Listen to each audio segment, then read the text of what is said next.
Yesaya pasal 4. Pada waktu itu, 7 orang perempuan akan memegang seorang laki-laki serta berkata, "Kami akan menanggung makanan dan pakaian kami sendiri. Hanya biarlah namamu dilekatkan kepada nama kami. Ambillah aib yang ada pada kami." Yerusalem disucikan dan dilindungi. Pada waktu itu, tunas yang ditumbuhkan Tuhan akan menjadi kepermaian dan kemuliaan, dan hasil tanah menjadi kebanggaan dan kehormatan bagi orang-orang Israel yang terluput, dan orang yang tertinggal di Sion, dan yang tersisa di Yerusalem akan disebut kudus, yakni setiap orang di Yerusalem yang tercatat untuk beroleh hidup. Apabila Tuhan telah membersihkan kekotoran putri Sion, dan menghapuskan segala noda darah Yerusalem dari tengah-tengahnya, dengan roh yang mengadili dan yang membakar, maka Tuhan akan menjadikan di atas seluruh wilayah Gunung Sion, dan di atas setiap pertemuan yang diadakan di situ, segumpal awan pada waktu siang, dan segumpal asap, serta sinar api yang menyala-nyala pada waktu malam. Sebab di atas semuanya itu, akan ada kemuliaan Tuhan sebagai tudung, dan sebagai pondok, tempat bernaung pada waktu siang, terhadap panas terik, dan sebagai perlindungan dan persembunyian terhadap angin ribut dan hujan. Yesaya pasal 5. Nyanyian tentang kebun anggur. Aku hendak menyanyikan nyanyian tentang kekasihku, nyanyian kekasihku tentang kebun anggurnya. Kekasihku itu mempunyai kebun anggur di lereng bukit yang subur. Ia mencangkulnya dan membuang batu-batunya, dan menanaminya dengan pokok anggur pilihan. Ia mendirikan sebuah menara jaga di tengah-tengahnya, dan menggali lubang tempat memeras anggur. Lalu dinantinya supaya kebun itu menghasilkan buah anggur yang baik.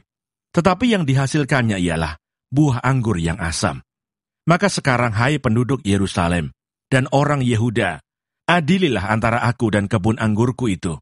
Apakah lagi yang harus diperbuat untuk kebun anggurku itu yang belum kuperbuat kepadanya? Aku menanti supaya dihasilkannya buah anggur yang baik. Mengapa yang dihasilkannya hanya buah anggur yang asam? Maka sekarang aku mau memberitahukan kepadamu apa yang hendak kulakukan kepada kebun anggurku itu. Aku hendak menebang pagar durinya, sehingga kebun itu dimakan habis, dan melanda temboknya, sehingga kebun itu diinjak-injak. Aku akan membuatnya ditumbuhi semak-semak, tidak dirantingi dan tidak disiangi, sehingga tumbuh putri malu dan rumput. Aku akan memerintahkan awan-awan, supaya jangan diturunkannya hujan ke atasnya. Sebab kebun anggur Tuhan semesta alam ialah kaum Israel dan orang Yehuda, ialah tanaman-tanaman kegemarannya. Dinantinya keadilan, tetapi hanya ada kelaliman. Dinantinya kebenaran, tetapi hanya ada keonaran. Peringatan tentang pelbagai keburukan. Celakalah mereka yang menyerobot rumah demi rumah, dan mencekau ladang demi ladang, sehingga tidak ada lagi tempat bagi orang lain, dan hanya kamu sendiri yang tinggal di dalam negeri. Di telingaku terdengar firman Tuhan semesta alam.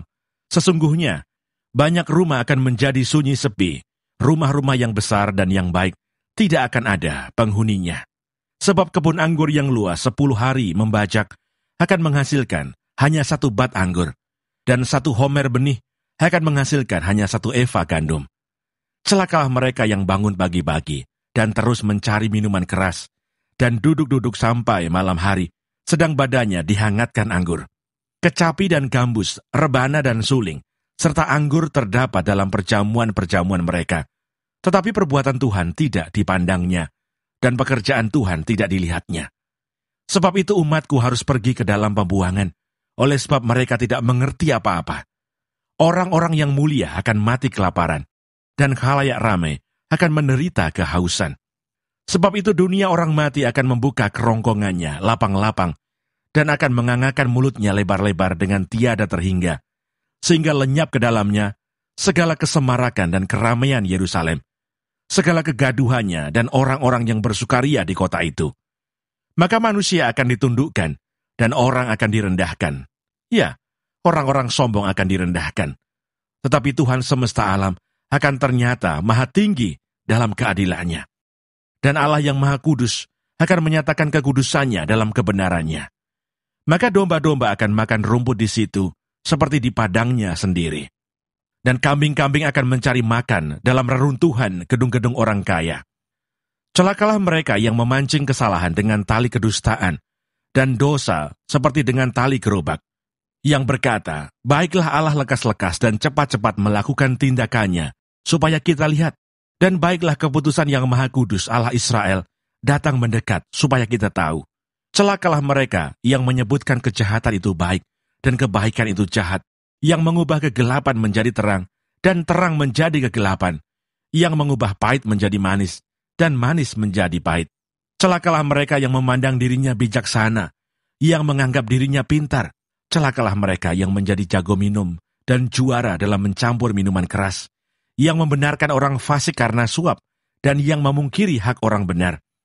Sebab itu seperti lidah api memakan jerami, dan seperti rumput kering habis lenyap dalam nyala api. Demikian akar-akar mereka akan menjadi busuk, dan kuntumnya akan berterbangan seperti abu. Oleh karena mereka telah menolak pengajaran Tuhan semesta alam dan menista firman yang Maha Kudus Allah Israel. Bangsa asing sebagai alat murka Tuhan.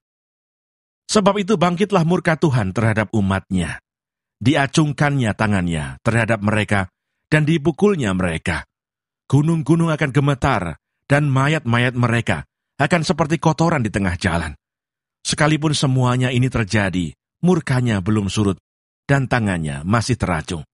Ia akan melambaikan panji-panji kepada bangsa yang dari jauh, dan akan bersuit memanggil mereka dari ujung bumi. Sesungguhnya mereka akan datang dengan segera, dengan cepat. Tiada yang lelah dan tiada yang tersandung di antaranya. Mereka tidak terlelap dan tidak tertidur, tidak terlepas ikat pinggangnya, dan tali kasutnya tidak terputus. Anak panahnya ditajamkan, dan segala busurnya dilentur. Kuku kudanya keras seperti batu api, dan roda keretanya seperti puting beliung. Aumnya seperti singa betina. Mereka mengaum seperti singa muda. Mereka meraung dan menangkap mangsanya, membawanya lari dan tidak ada yang melepaskan. Pada hari itu mereka akan diliputi oleh suara, seperti suara laut menderu.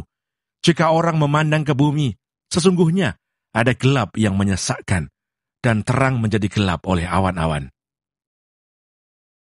Yesaya pasal 6. Yesaya mendapat panggilan Allah. Dalam tahun matinya Raja Uzia, aku melihat Tuhan duduk di atas tahta yang tinggi dan menjulang, dan ujung jubahnya memenuhi bait suci. Para serafim berdiri di sebelah atasnya, masing-masing mempunyai 6 sayap. 2 sayap dipakai untuk menutupi muka mereka, 2 sayap dipakai untuk menutupi kaki mereka, dan 2 sayap dipakai untuk melayang-layang. Dan mereka berseru seorang kepada seorang katanya, Kudus, kudus, kuduslah Tuhan semesta alam. Seluruh bumi penuh kemuliaannya. Maka bergoyanglah alas ambang pintu, disebabkan suara orang yang berseru itu. Dan rumah itu pun penuhlah dengan asap. Lalu kataku, celakalah aku binasa, sebab aku ini seorang yang najis bibir, dan aku tinggal di tengah-tengah bangsa yang najis bibir. Namun mataku telah melihat Sang Raja, yakni Tuhan semesta alam. Tetapi seorang daripada serafim itu terbang mendapatkan aku.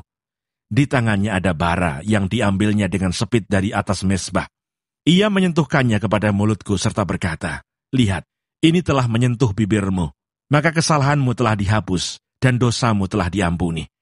Lalu aku mendengar suara Tuhan berkata, siapakah yang akan kuutus, dan siapakah yang mau pergi untuk aku?